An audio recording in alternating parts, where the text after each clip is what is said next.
Hello friends, இன்றைக்கி நான் என்னோடய பாட்டியோட ரெசிபி உங்கள் கூட ஷேர் பண்ண போகிறேன். இது ஒரு மல்டிவிட்டமின் லட்டு. இதை சாப்பிட்டா மல்டிவிட்டமின் டேப்லெட்டே போட தேவையில்ல. முதல்ல அதுக்கு ஒரு கப் வேர்க்கடலை வறுத்து ஆற விட்டுறணும். அதுக்கப்புறம் பாதாம் முந்திரி ஒரு கப், கருப்பு உளுந்து ஒரு கப், பச்சை பயிரும் பாசிப்பயிரும் கலந்து ஒரு கப், கருப்பு எள்ளு அரை கப். அதுக்கப்புறம் நான் மக்னா இருந்ததுனால கொஞ்சம் யூஸ் பண்ணிக்கிட்டேன்.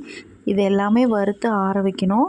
அதுக்கப்புறம் நான் ஸ்வீட்காக திராட்சையும் பேரிச்சம்பழமும் தான் யூஸ் பண்ணியிருக்கேன். அதையும் அதே பாத்திரத்தில் ஒரு டைம் போட்டு வறுத்து எடுத்துட்டேன். அவ்வளோதான். இதை மிக்ஸி ஜாரில் போட்டு ஒரு சுற்று விட்டு எடுத்துட்டு, இது கூட பேரிச்சம்பழமும் திராட்சையும் போட்டு வச்சுருந்தோம்ல, அதையும் போட்டு ரெண்டையும் நல்லா மிக்ஸ் பண்ணிவிட்டு நல்லா லட்டு பிடிச்சி வைங்க. செம்ம டேஸ்டியாக இருக்கும். எல்லோரும் விரும்பி சாப்பிடுவாங்க. மல்டிவிட்டமின் டேப்லெட்டே தேவையில்ல, அந்த அளவுக்கு சத்து. ட்ரை பண்ணி பாருங்கள்.